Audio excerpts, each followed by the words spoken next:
রাত 11টার সময় আপনি ছাড়িয়েছিলেন তাদেরকে, যাদেরকে লালবাজারে অ্যারেস্ট করেছিল। আজকে আবারও একটা ক্রীড়াবিদদের, এবার আর সমর্থক নয়, এবার যারা প্রাক্তন ক্রীড়াবিদ রয়েছে, বর্তমান ক্রীড়াবিদ, তারা রাজপথে হাঁটলো, একটাই দাবি, একটাই স্লোগান, জাস্টিস ফর আরজি কর। না, আমার মনে হয় যে প্রাক্তন খেলোয়াড় হিসেবে এসেছি আজকে আমি।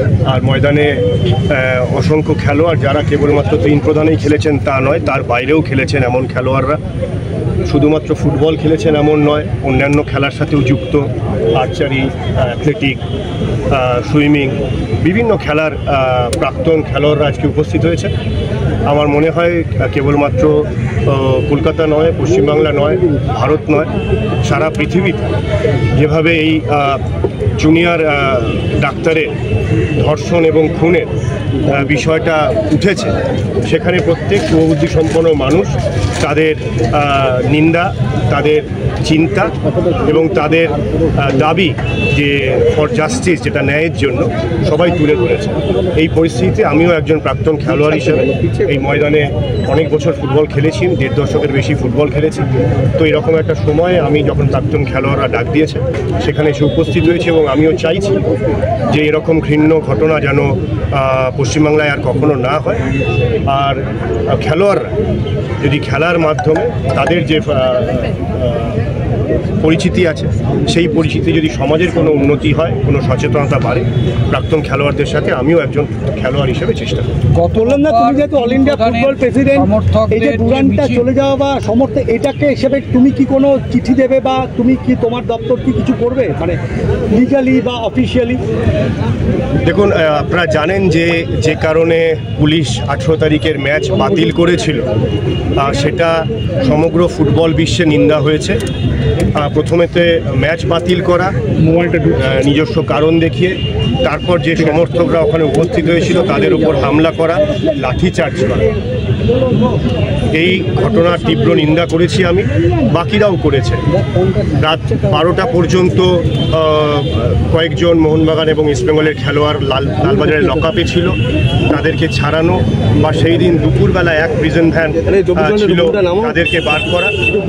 পরের দিন শুনলাম আরও 4 জনকে বিধাননগর সাউথে বিনা কোনো দোষে, বিনা কোনো কারণ দেখিয়ে সারা রাত লকআপে রাখা হয়েছিল, পরে তাদের বাড়িতে যাও ইত্যাদি করেছি।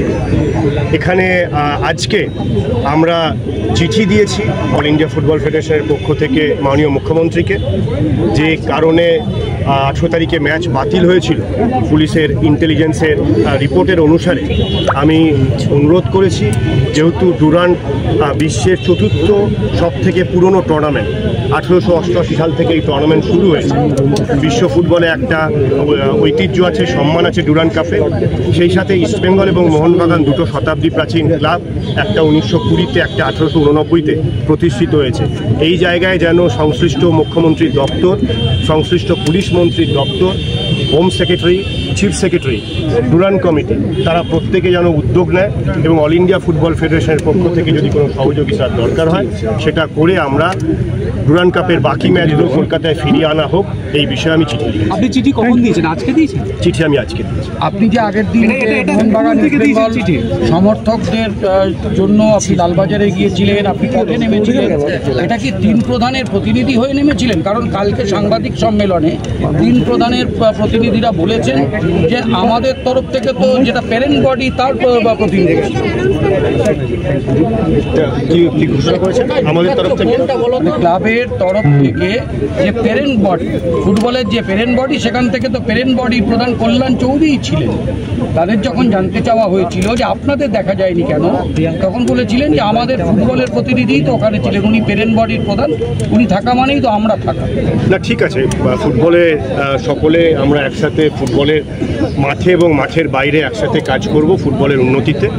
এবং সেদিনের ঘটনা আকস্মিক ছিল, অপ্রত্যাশিত ছিল, সেই সময় আমি পৌঁছতে পেরেছি, যার ফলে ফুটবলের সমর্থকদের লাভ হয়েছে।